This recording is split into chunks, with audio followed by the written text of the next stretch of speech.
Hi Master, sa mga gustong magtrabaho sa airport or sa aviation, hiring ang Macro Asia ng Ramp Service Agent, Professional Driver, and Passenger Service Agent.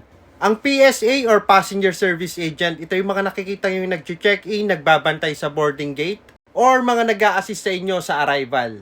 Kung interested kang maging PSA, ito ang mga qualifications. Preferably bachelor's degree holder of tourism or hospitality program. And sa mga magtatanong kung pwede silang mag-apply kahit na hindi sila tourism or hospitality program, pwede po masters, kahit na anong course nyo, pwede kayong mag-apply. Ang sinabi lang dito ay preferably.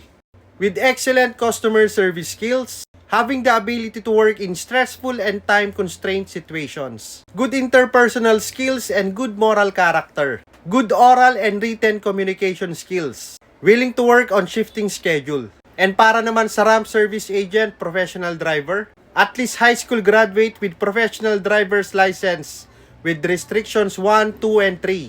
No peripheral problem, 20/20 vision, color blind, etc.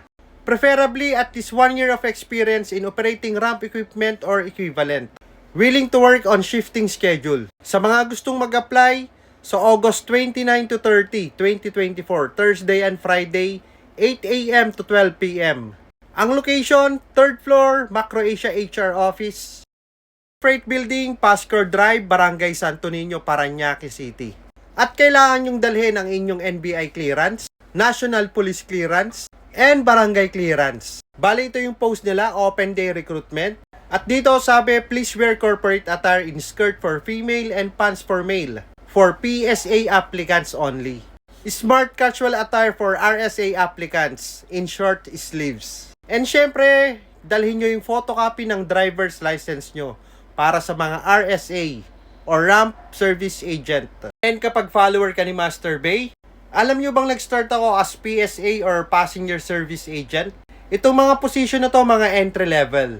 And gaya nga ng sinasabi ko, pag gusto nyo umangat, syempre kailangan nyo mag-apply sa mas mataas na position pagka nagkaroon sila ng internal hiring. Gaya ko after ng PSA, naging load control agent ako. And kapag gusto nyo maging load master, ang pinaka-importanteng experience ay load control agent or officer. Sila yung gumagawa ng weight and balance or load sheet. Next time, content natin more on load control agent or officer. Okay master, sa lahat ng mag-a-apply, good luck sa inyong lahat. And sabi nga ni Master Bay, dream big, sky is the limit.